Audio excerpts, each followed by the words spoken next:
Hey y'all, welcome to Art of the Budget. My name is Nicole. My pronouns are she and her, and I live in the Pacific Northwest on the traditional unceded territory of the Coast Salish Nations. And today I'm coming at you with a list of my 2020 accomplishments. So normally I would do a video where I look back at my previous year's goals and see how I did, which ones I met, which ones I didn't meet. But honestly, who needs that kind of negativity in our lives? It's been a wild year. You might know there's this little pandemic thing.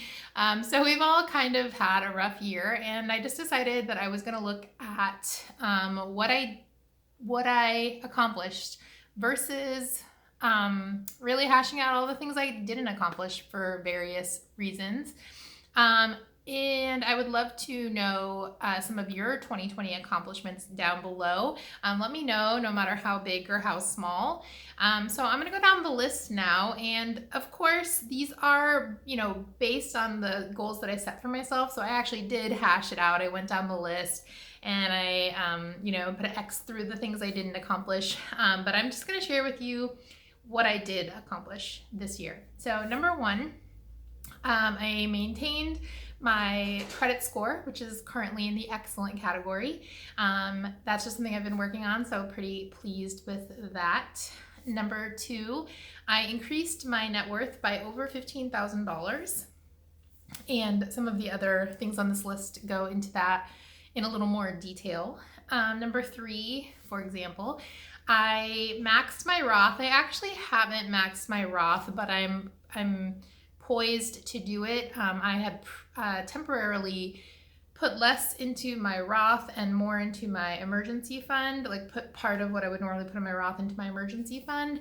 And since I'm still feeling pretty stable and it's the end of the year, my plan is to just dump that back in. I added, this is all number three, I added $1,200 to my 457B. That was something that last year I just got started at the end of 2019, and I'm putting basically $200, oh wait, so $2,400. I'm putting $2,400 into my 457B. That is so funny. And that is a stretch goal that allowed me to get my amount that I invest every month over $1,000. So yeah, to some people that's not very much money, but to me that is actually an astronomical amount of money. And on that same note, still at number three, I get another year into my pension plan, which is something I don't really have a choice about where I work. Number four, I have 12 more qualifying payments for public service loan forgiveness, and I actually made it over the halfway point. Because of the pandemic, of course, the payments since, I actually paid March, so my payments since April have been zero. So that's like kind of an extra bonus. It certainly has been very helpful to me during this time. I have 57 payments left, so yeah, I'm over the halfway mark.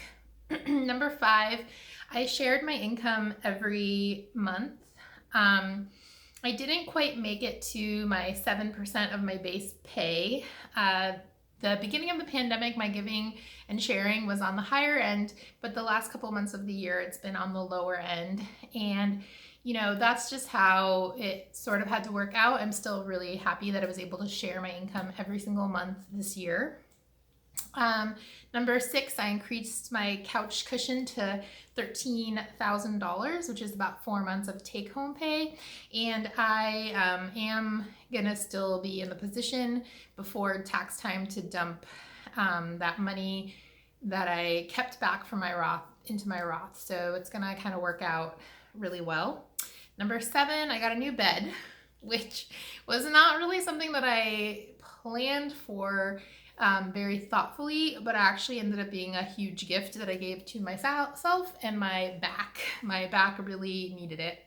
And number eight, most importantly, I weathered a pandemic and some serious cat health issues. Obviously, the cat health stuff was a huge emotional and financial stressor, and I'm just really glad that I was able to make it through both emotionally and because of the financial work I had done previous to this year. And of course, so far I've survived the pandemic. And if you're watching this So have you. So I'm wishing us all the best. Yeah, let's finish this year off and move on into next year. As I mentioned before, please let me know some of your accomplishments down below. I would love to hear them, and I will see you in the next video.